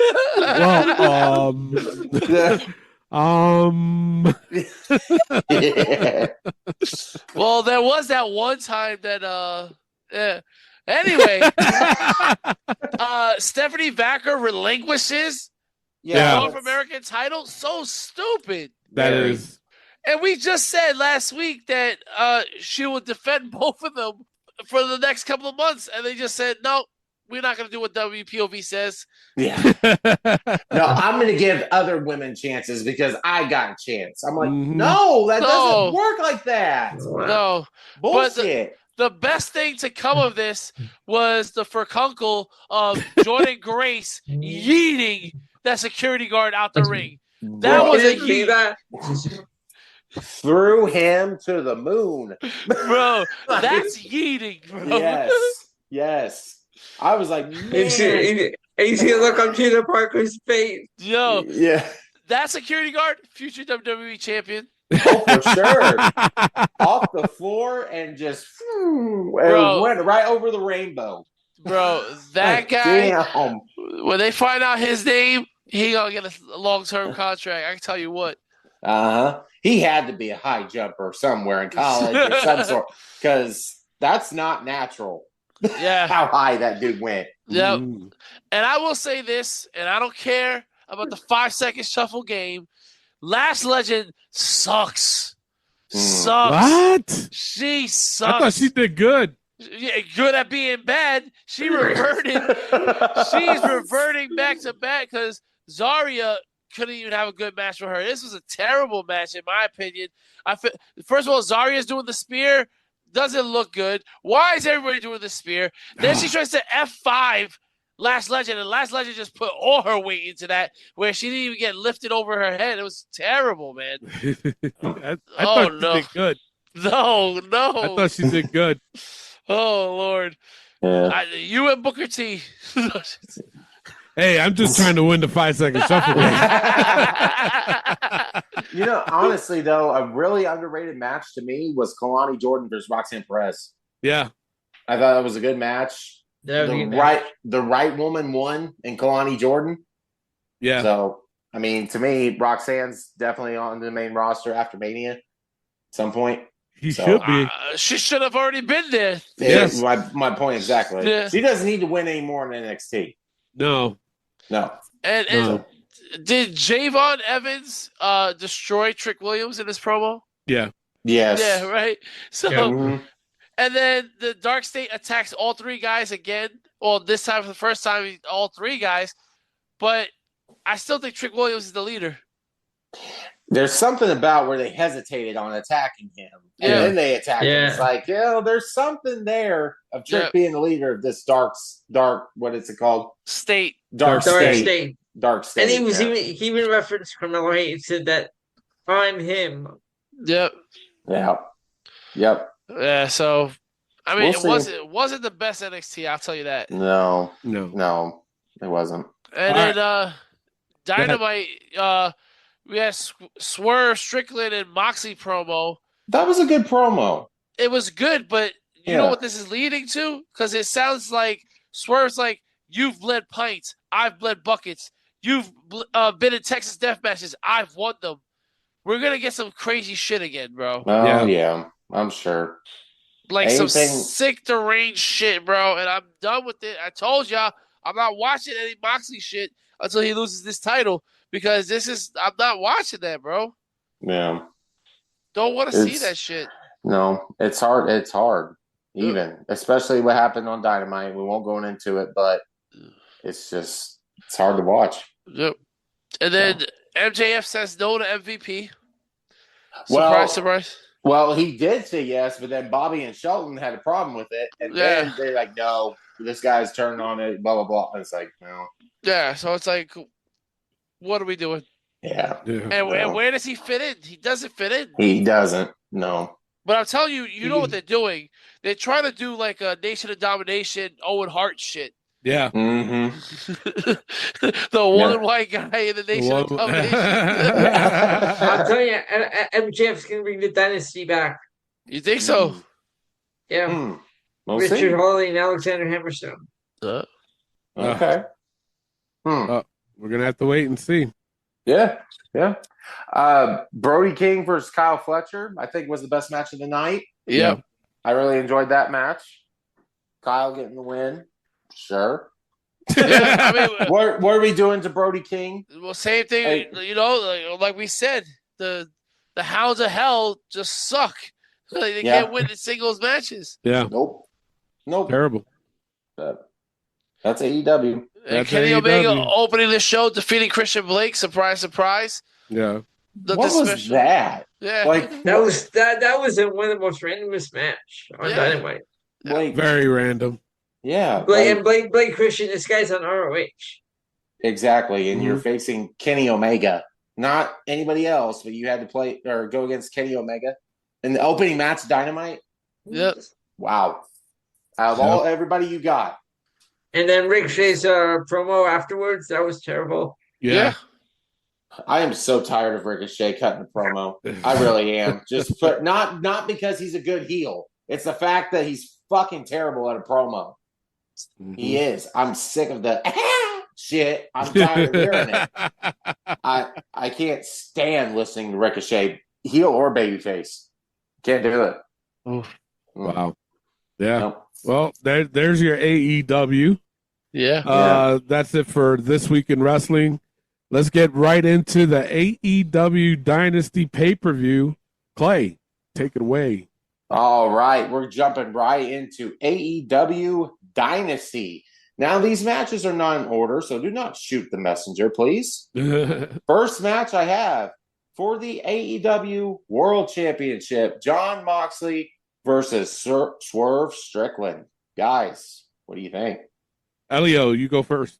I want to say Swerve, but I'm going to have to go with Moxley because I just see something happening where he's going to retain the title. Do you think it's going to be kerfuffle or furkunkle? Jesus. It's going to be both. It's going to be a furkunkle and kerfuffle. You're going to say it again. If you're going to say it right, furkunkle. Furkunkle. There you go. Jeez. All this on Rusev Day. Yes. So I'm going with Swerve. I think Swerve's going to take it. Ooh, okay. Yeah. Yep. Rick. Swerve. Clay. Somehow, some way, I'm going to see Moxley keep his title, so I'm going to go Moxley. All right. 50-50. Yeah. All right. Next one. All right. We got for the AEW Women's Championship, Timeless Toni Storm versus Megan Bayne. It's on to me. I'm going Toni Storm. Not going to have her lose. Rick. Toni Storm. Clay. Toni Storm. Elio. Storm. All right. What's the next one? All right. Next match. Where'd it go? There it is. For the AEW International Championship, Kenny Omega versus Ricochet versus Speedball Mike Bailey. Wow. Kenny Omega. Clay. Kenny Omega. Elio. Kenny Omega. Same here. Kenny Omega. Omega. I'm not even going to try it. Trios match for the AEW World Trios Championship. We have the Death Riders versus Rated FTR. It's on to you, Clay. Oh, fuck. Let's go ahead and go with Death Riders. Wow. All right. Elio. I'm glad the Death Riders because the way they're going with this FTR, all the problems between them. Yep. I see the split coming, so I'm going with Death Riders. I'm going to go Rated FTR. Oh. Yeah. Okay. Rick. Well, if I don't pick Rated FTR, then I'm an Edge hater, and Josh hates me even more. But I gotta go. Well, I'll explain it to him in this case. Exactly. Oh shit! Thank you, Elio. I'm gonna go with the other team. What was it? Death Riders. Death Riders. I was gonna say Death Triangle. Death Riders. All right. Next match. Oh my god. Title versus mask match for the ROH World Championship. Chris Jericho versus Bandito. Elio, it's on you. Well, I'm going back to Bandito. Are you really? I can't see him losing the mask. Wow. Okay. I'll go Chris Jericho. Rick. Bandito. Clay. Man. I'm going to go with Bandito as well. All right, you think that kid will be at ringside again? What's that? You think that kid will be at ringside again, taunting Chris Jericho? Oh, giving him the finger. Oh, God. Might be. I don't know. It's AEW. They let people like fucking chocolate chip cookie guy in, but whatever. Oh, don't even bring that fucking guy up. I was just saying. Boom! No. Fuck that. Next match chip cookie. And the last match for the TNT Championship: Daniel Garcia versus Adam Cole. It's on to me. I'll go Adam Cole. Rick. Daniel Garcia is the one that'd be doing the cross in your face, right? Yeah. Yes. Yeah. I'll never pick that man. Adam Cole, man. You are not going to hit me with your dick, bro. No way. Oh, my God. I'm going Adam Cole, baby. Elio. Adam Cole. All right. Randy Orton might like that with the big balls. I don't think there's anything wrong with that. No. Jesus. Oh, my Lord. All right, so that's your AEW Dynasty pay-per-view points game. Make sure you play along. We'll post it up on our Facebook page. I think that's it for the show, huh? Yeah, oh, wait a minute. Elio, do you got the Oh, yeah. So read them out. So the totals, okay. Pull them up here. All right. So this is for the totals. We have in first place Clay with 23 and 4. Yeah. Rick's in second with 22 and 5, and tied with Tony. I'm behind Tony with 20 and 7, and Chris is last place with 17 and 8. Wow. Wait, what do I got? 22 and 5. 22 and 5. You're 22 and 5. Oh, yeah, I'm tied with Rick. But I'm above you though because of the but I'm the formalities. 5-second shuffle champion, so that's the thing is, it's Rusev Day, and you know what happens on Rusev Day? I win. Clay wins. There's a lot of different things that happen on Rusev Day if you haven't noticed. Yeah, that is true. Oh shit! Title of this new show. There you go. All right. Yeah. All right. So that's it. I think we covered enough. I think so. Yeah. But make sure you tune in after the show because we're gonna play the 5-second shuffle championship, which I am your champion. That's right, and I'm gonna try my best to beat Elio's record. For those that don't know how to play, basically all I do is I just put a random song on my playlist. I just hit the shuffle button, and these guys got to guess who it is. I only play 5 seconds of it, and the first 1 to 10 wins. It's just how we ride off into the sunset until next week, where we will get closer to WrestleMania. And there's also the forbidden songs. If any of these forbidden songs pops up, they get a minus deduction from their score. The forbidden songs are Taz, Chris Benoit, Reba Giggle, Hook, Lash Legend, and Julian Hall. With that being said, I am your host, Tony Diaz, along with the $50 man, Clay Cummings, and the Dean, Elio Canal, and the third wheel, Rick Serrano the third. All right, love, peace, and wrestling. We'll see you next week. Peace out. Happy Rusev Day. Happy Rusev Day. All right, so with that being said, I have champion's advantage. I can either go first or pass it off to Elio, how I have it on my screen. You know what? My luck has been with me. So I am going to go first. So here I go. Here I go.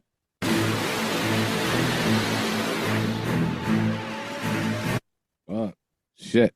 I'm going to go Dustin Rhodes. Elio. Dustin Rhodes. Clay. Dustin Rhodes. Rick. Bro, I'm glad I'm going last. Dustin Rhodes. It is Dustin Rhodes. All right, so everybody gets a point on that. It's on to Elio. Elio, here's your first one. If you smell what the Rock is cooking. The Rock. Clay. The Rock. Rick. The Rock.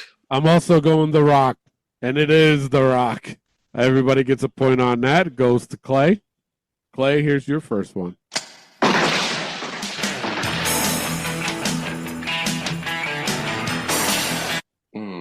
The Four Horsemen. Rick. Smoking Guns. I'm also going the Smoking Guns. Elio. That's Smoking Guns. It is the Smoking Guns. As soon as you said it, I'm like, fuck. So everybody except for Clay gets a point, goes to Rick. Rick, here's your first one.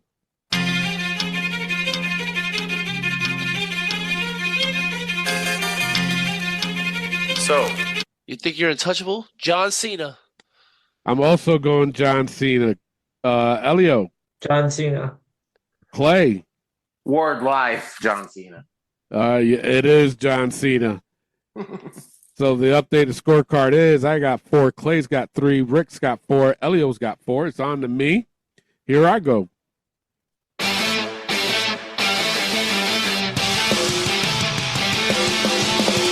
I've never heard of that one before, but it's Alexa Bliss. Elio. That's Alexa Bliss. Clay. Alexa Bliss. Rick. Alexa Bliss. It is Alexa Bliss. I've never heard that version before, though. No, but that sounds exactly like every other song she has. That's true. A punk pop kind of. Yeah. That one's called Fight Me. Oh, is it? Oh yeah, that was called Fight Me. Yeah, that's right. Yeah. Speaking of that, where's she at now? I thought Clay was gonna be like, speaking of that, it's called Fight Me. No, you had the thing. She was in Chamber, and then all of a sudden, nothing. She disappeared. Yeah. Jesus. I don't know. The hell. Everybody gets a point on that. Goes to Elio. Elio, here you go.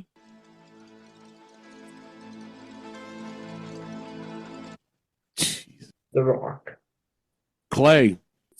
The Rock. Rick. The Rock. Why everybody pick The Rock? There's Kenny Omega that starts like that. But I'm going to go The Rock. It is The Rock. Okay, there you go. Holy shit. I'm sitting here and I'm like, why is everybody picking The Rock? It could have been Kenny Omega. Listen, if Elio and Clay both say the same thing, I'm going to say the same thing. Yeah. All right. It's on to Clay. Clay, here you go. Oh, my God.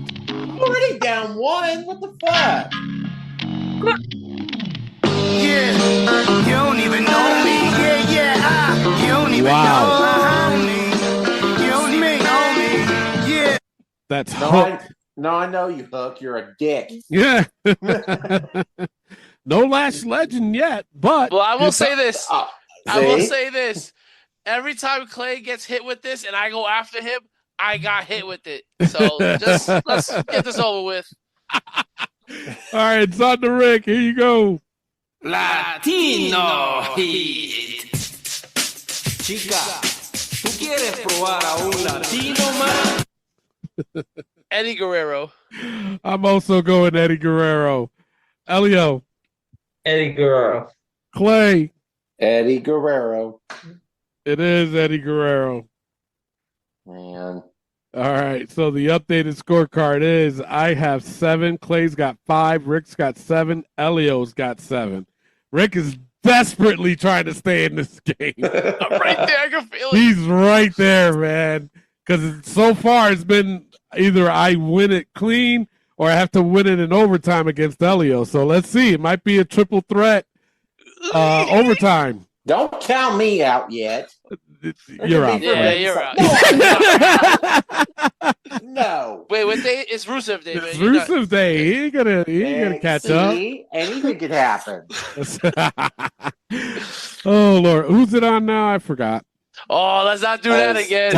It's on Tony. Right. Yeah, it's on Tony. It's on to me. Here I go.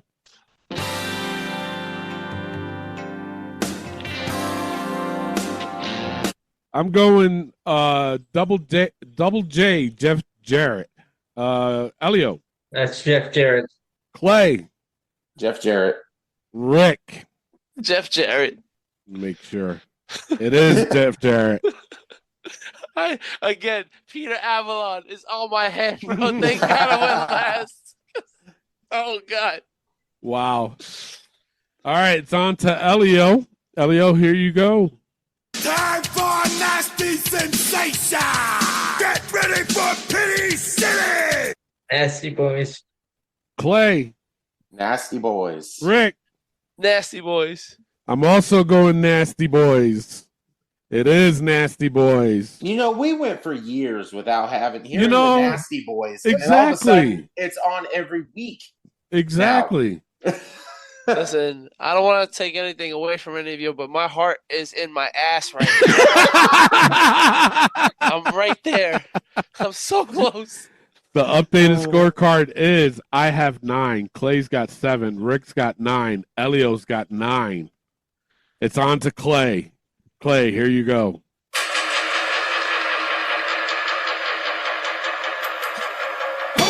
Rey Mysterio. Rick. Rey Mysterio. I'm also going Rey Mysterio. Elio. Rey Mysterio. We have a 3-way tie into overtime. Yes. We are going old school rules. First 1-1 wins. It's on to me being that I'm champion. So here I go. Oh, fuck! Oh, my God. I'm playing as a fan now. Damn it. That's fucking Chris Benoit. Shit. Let's go. That gives me -1, so I would have to need these guys to screw up and for me to get 2 in a row in order to win. Goes to Elio. Elio, here you go.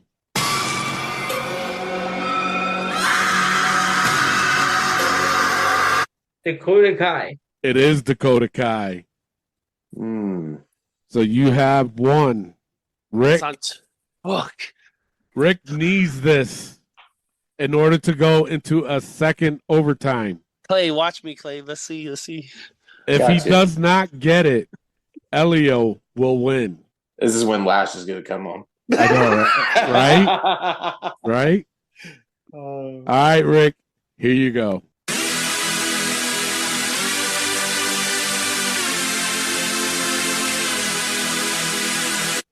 Oh, so close. Oh, so close. Oh, God. I don't even know. Let's go. I'm just going to say Jurassic Express. No, it is not. Oh. It's Private Party. No. The other AEW tag team. The other one, yeah.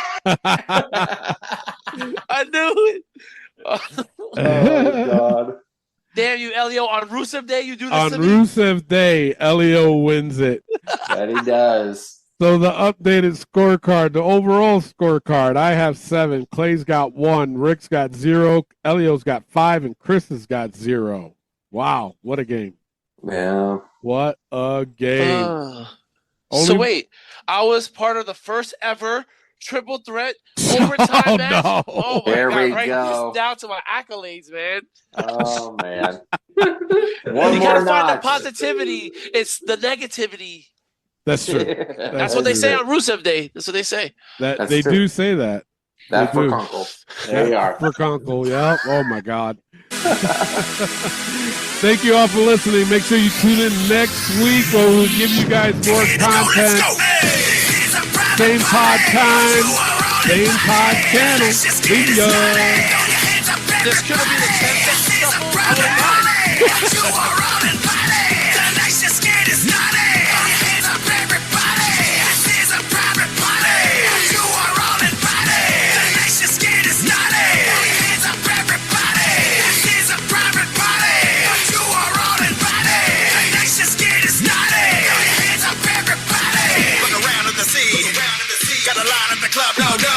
Security guard blame me. And they try to slow up my flow. But the party's with me. All the ladies with the girls, let's go. That's right, blame me. Rock the spot and you already know. You can hate if you want, you're just mad at yourself. Cause I came and I grabbed that top spot. Such a shame that you